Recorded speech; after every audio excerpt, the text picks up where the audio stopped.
Hey podcaster, I'm Tim Wahlberg, your podcast performance coach, with another actionable tip so you can grow your podcast authority, generate leads, and convert with ease. Today's tip is go solo or don't.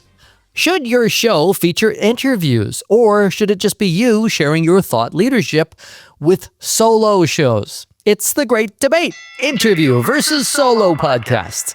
When entrepreneurs reach out to me about starting a podcast, they often have an idea of what that show is going to be like. And often it's based on the type of show that they like to listen to.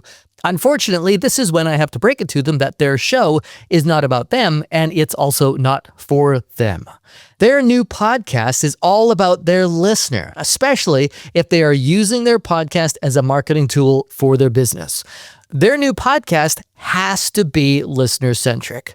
The good news is that both formats can serve the listener when you are intentional. So how do you choose which one to go with? It depends on your strategy and what you want your podcast to do for your business. Both are strong contenders. So let's see how they measure up when they go toe-to-toe.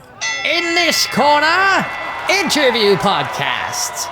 The OG podcast format for entrepreneurs. What I love about this podcast format is that it creates community and strengthens your network. Having other thought leaders and industry insiders on your show can be really good for business. It can show that you belong in the ring with them and get some of that authority transferred onto you. Saying yes to the wrong type of guest won't do you much. Often they are other podcasters just trying to capture your audience for their own benefit. They're trying to get on all the shows. They're not interested in sharing your show with their audience. Their audience already knows what they have to say. So don't think of having guests on or landing big name guests is a great growth strategy.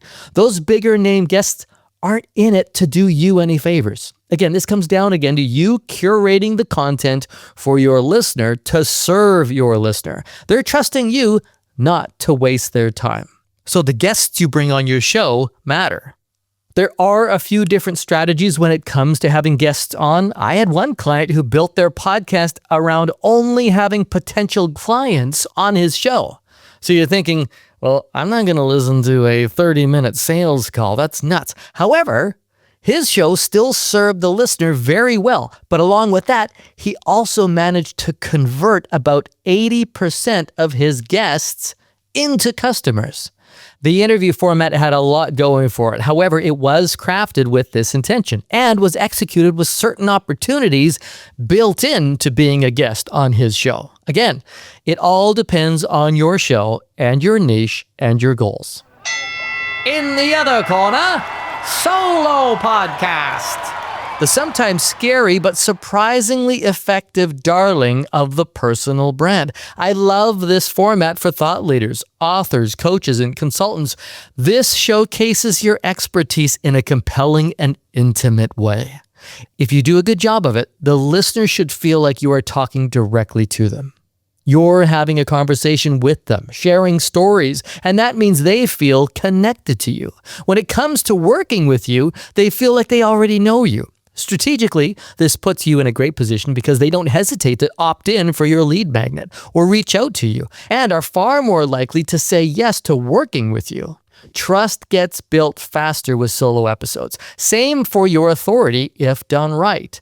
The spotlight is on you and your experience and your knowledge, not on another guest week in and week out. So which format comes out on top? Who wins the podcast format fight? We don't have to fight.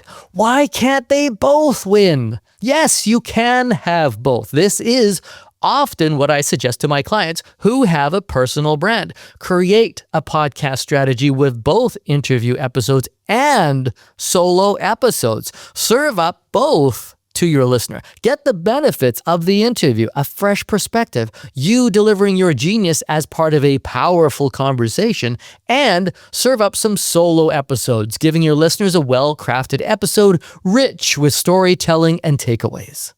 So where does that leave you in the great debate of podcast formats? Interview, solo, or a combo? Still not sure? It's not always clear-cut. Here are some important questions that can help you decide. What would best serve your listener? What kind of podcast will they enjoy listening to, and what style of show will they benefit most from? What serves you in building your authority? Which format puts you in a position to be known for something? What serves your business? Do you want your podcast to increase your visibility, to generate leads, or to increase the ease of sales? When you've decided on your format, you don't have to be cookie cutter about your solo or interview formats either. Get creative, break the mold, but always keep your listener in mind. Just because someone else is doing something cool on another show doesn't mean it will work with your audience. Look at all three, solo, interview, or combined, and find the format that delivers on all fronts, serving you, your listener, and your business. And I hope that's just the tip you need. If you think you're stuck in one of these podcasting ruts, maybe you only have guests and want to break out of it, or the opposite, a solo podcaster thinking bringing on guests might be a good idea, but not confident in pulling it off. Let's talk about it on a free coaching call. Let's find out if it's right for you, your listener, and your business. Book your free private podcast coaching call by using the link in the show notes or at podcastperformancecoach.com. I'm Tim Wahlberg. See ya!